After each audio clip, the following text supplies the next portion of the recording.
Have you ever wondered what true wealth is? Is it the amount of money you have in the bank?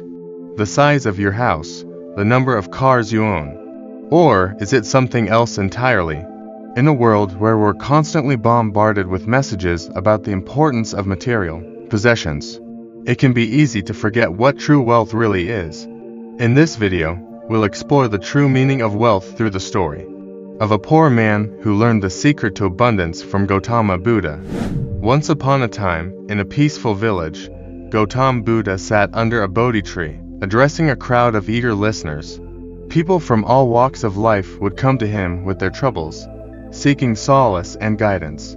Amongst the crowd, a poor man, dressed in tattered rags, sat by the roadside, observing with avid curiosity.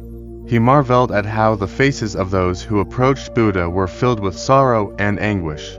But when they departed, their expressions were transformed with newfound joy and hope. Intrigued, the poor man pondered what solutions Gautama Buddha was imparting to these troubled souls. Determined to find an answer, the poor man gathered the courage to approach the respected teacher himself. Joining the queue of seekers, he anxiously waited for his turn, rehearsing his question in his mind. Finally, the moment arrived. The poor man stood before Gautama Buddha, his heart pounding in his chest.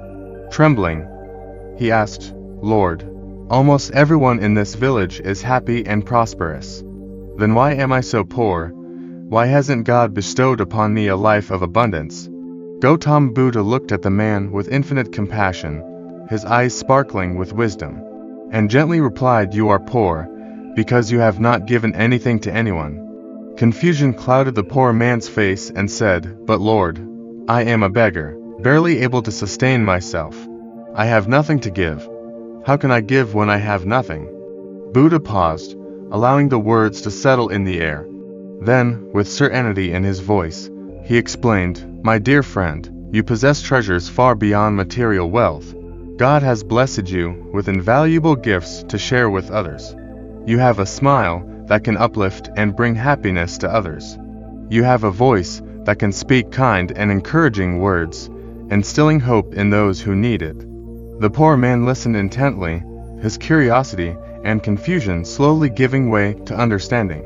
Buddha continued, "You have eyes, through which you can see the world with kindness and compassion. And you have hands, with which you can extend your labor to help those in need." As the poor man absorbed Gautama Buddha's words of wisdom, he felt a sense of realization wash over him. He now understood that he possessed treasures that far surpassed material wealth. With a newfound sense of purpose, the poor man decided to put Buddha's teachings into action. He smiled at every person he met, spreading warmth and happiness wherever he went. Even though he had little to give materially, he offered encouraging words to those feeling disheartened and instilled hope in their hearts. Using his eyes filled with kindness and compassion, the poor man looked at the world with a new perspective. He saw those in need, and without hesitation, extended his helping hands to provide assistance. Whether it was lending a hand in tilling the fields or helping a neighbor mend their house, he used his labor to make a difference in the lives of others. Word spread throughout the village about the transformation in the poor man's attitude and his generous actions. People began to see him as a beacon of light and an inspiration to follow. They too understood that true wealth lies in giving and not simply in accumulating material possessions. Soon, the villagers started supporting the initiatives of the poor man.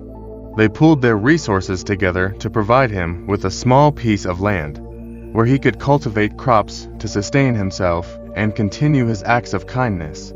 The once poor man now had a modest livelihood, but more importantly, he had found fulfillment and contentment through giving.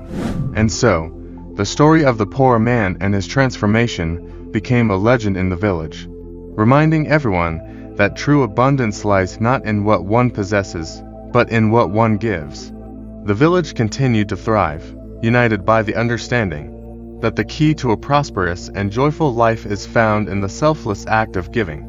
The story of the poor man and Gautama Buddha teaches us a valuable lesson about the true meaning of wealth.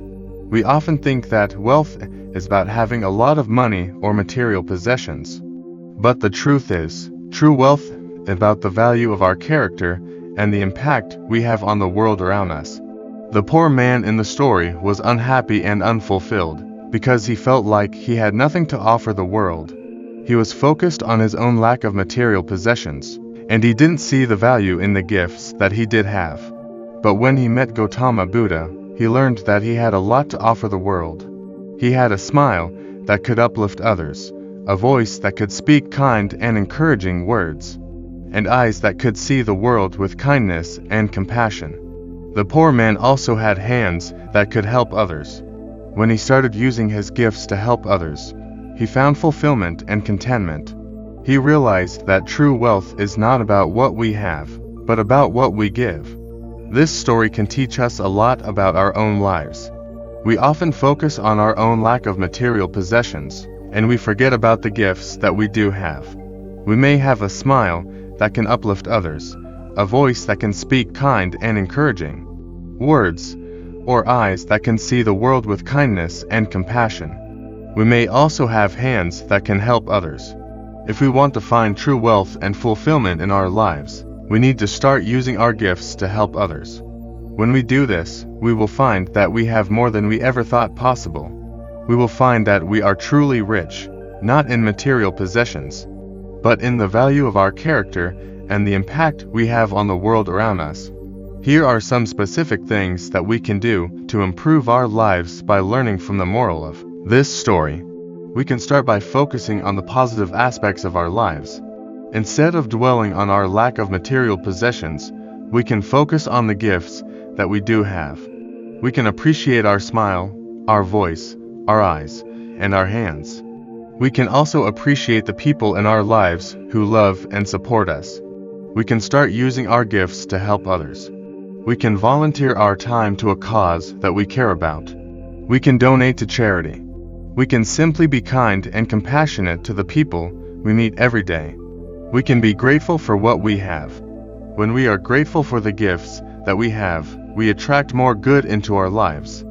We also become more content and fulfilled. If we follow these tips, we can start to experience the true meaning of wealth. We can find fulfillment and contentment in our lives, and we can make a positive impact on the world around us.